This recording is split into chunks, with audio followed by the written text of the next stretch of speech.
Do you ever find yourself stuck in your own little sphere of protection, your own little comfort zone? Do you ever find that there's a space where you can just go so far and then no further, and you feel like you're spinning in circles? Today I want to share a lesson that I learned from a drowning ant and my son.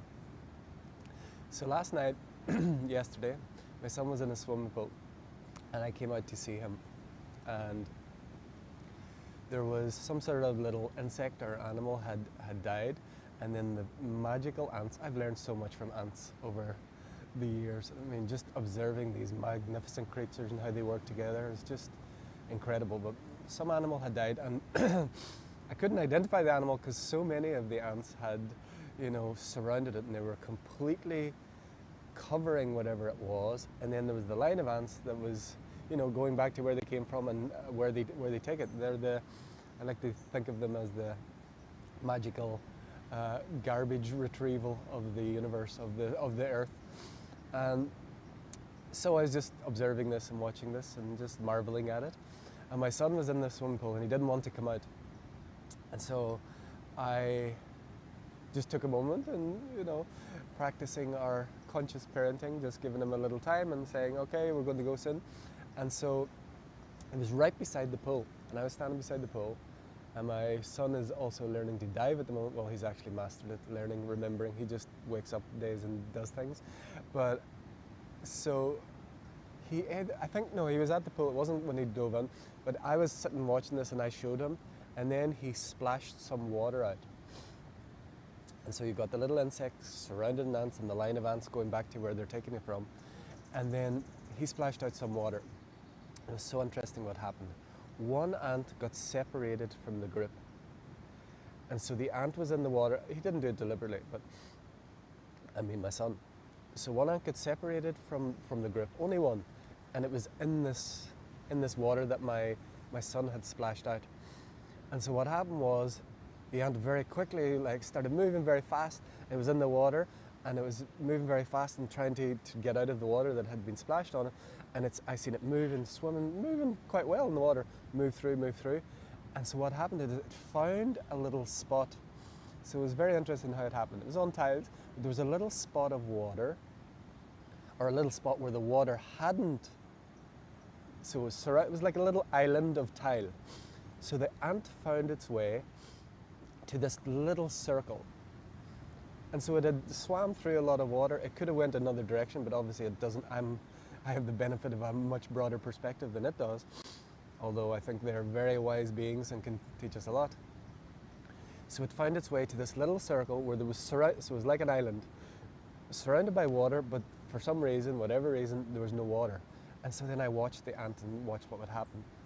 And so the ant just circled the edge where there was water. So it was dry in the middle, it was fine, but it kept just circling and circling and circling, and it wasn't going. And again, from a higher perspective, I could see that it would have to just swim a tiny little bit to get away from the water, and out the other side, and it would be free. But of course, it couldn't see it. And then it was in this little, I'm calling it a comfort zone. It didn't look comfortable. It was always going round and round and round and round. So it was going to the edge, feeling the water going, and it's just like in this tiny little circle. And it just kept going. And I was like, all it needed to do was swim, or however, I don't know if we call it swimming, but it would move through the water a tiny little bit, much less than it had to do to get into the little circle. But of course, again, it can't see it from that perspective. And I'm just watching this and I'm just observing, and there's part of me wants to save it, and there's part of me wants to let nature take its course. So I just observed and I just watched, and I'm waiting and see what's going to happen. And the ant's just circling and circling and circling. Nothing's happening. It's not going. It obviously can't see the way out, and it's in this little loop. I'm surrounded by water. I don't know what to do. I can't get out. Of course, I'm projecting onto the little ant. This is my perspective of the ant's experience that I'm watching. But it just continues to circle and continues to circle, and it's not going anywhere. And so then my son sees that I'm observing this, and then he throws out some more water. He's just having fun, throws out some more water, and that water just happens to fill in the little island. And so what happens is the ant is engulfed in the water again. So it's thrown into the water again after being in this little loop where there's no water around it, but he's just going in a circle. He or she is just going in a circle, round and round, and not getting anywhere. So my son throws out some water again by accident. It's a perfect setup by the universe for me. And so what happens is the ant is completely engulfed in the water again. And what happens? It just gives all its might, and it swims or walks or like just moves. In a very quick space of time, it's out and it's away from the water, and it's fine, and it's back, and it joins its colleagues. And it just really, right, showed me how I, and maybe you can relate with this, feel like so often I'm in that little circle. I'm in that little loop. It may be the comfort zone. It's where I'm safe. It's what I know. I'm doing what I know. I'm with who I know. And I'm just going around in a loop. And the mind can make that, oh, that's a big loop. This is a whole life. I'm doing all the things I'm meant to be. I'm with all the people. I surround myself with the people that I want, all the spiritual people, all the people that align with me. I surround myself in this echo chamber. I'm in this little loop, but I'm doing things. I'm busy. Look, it looked like the ant is doing things. But if you looked at it from a higher perspective, it's spinning in circles doing absolutely nothing, and all the other ants are doing their work of cleaning up this other insect that has died. And I just really, it felt like these ants are so wise, and they're such great teachers, and they've taught me so many things, and I just instantly got this message. I saw, this is representative of your little comfort zone. This is representative of just staying in the same patterns, the same loops, while it looks and feels like you're actually getting something done, or you're going somewhere, or you're actually doing something, but you're just spinning. You're just spinning.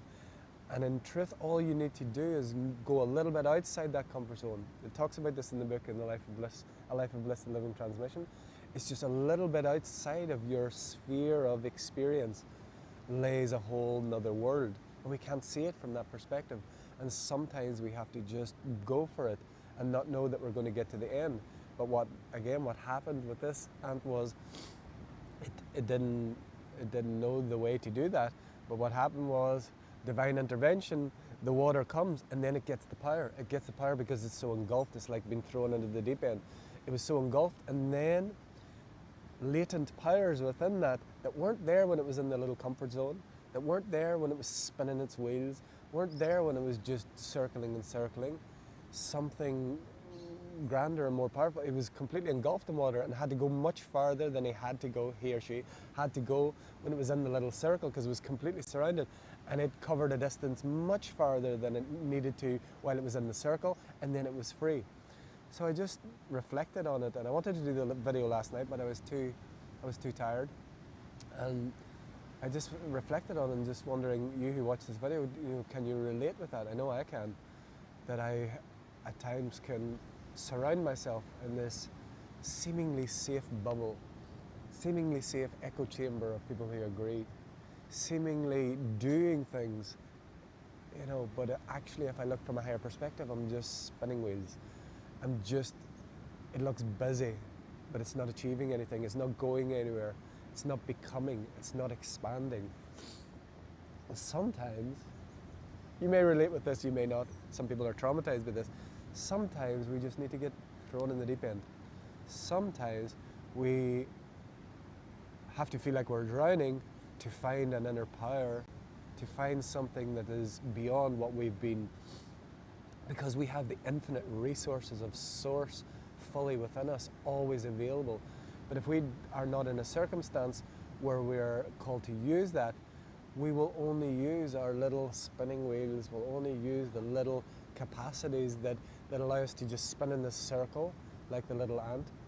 But sometimes when we're thrown in the deep end and we feel like we're drowning, we find a power, we find an energy, we find a source of something that takes us far beyond.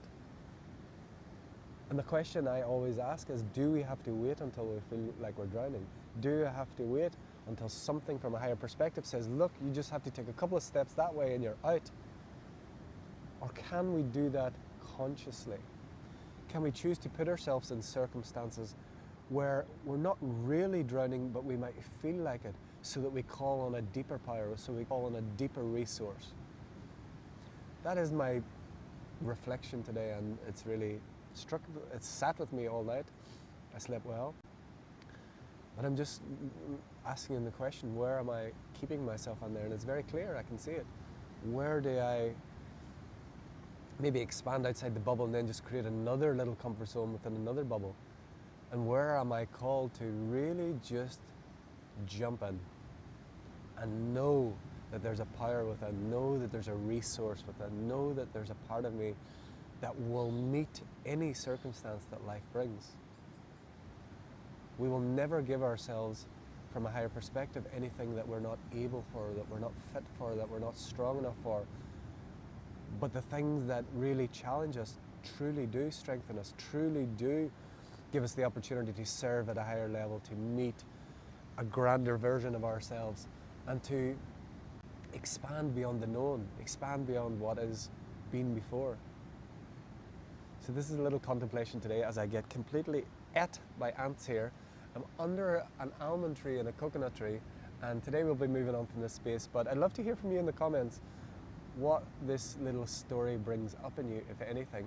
Let us know, do you feel, stuck in this comfort zone? Do you feel like spinning your wheels? Do you feel like you're being busy, but actually you're like that little ant that's just spinning around in this tiny circle, and all you need to do is take 1 or 2 steps that you're very, very able to do, and you actually already have done before, but you just can't see it because of the perspective?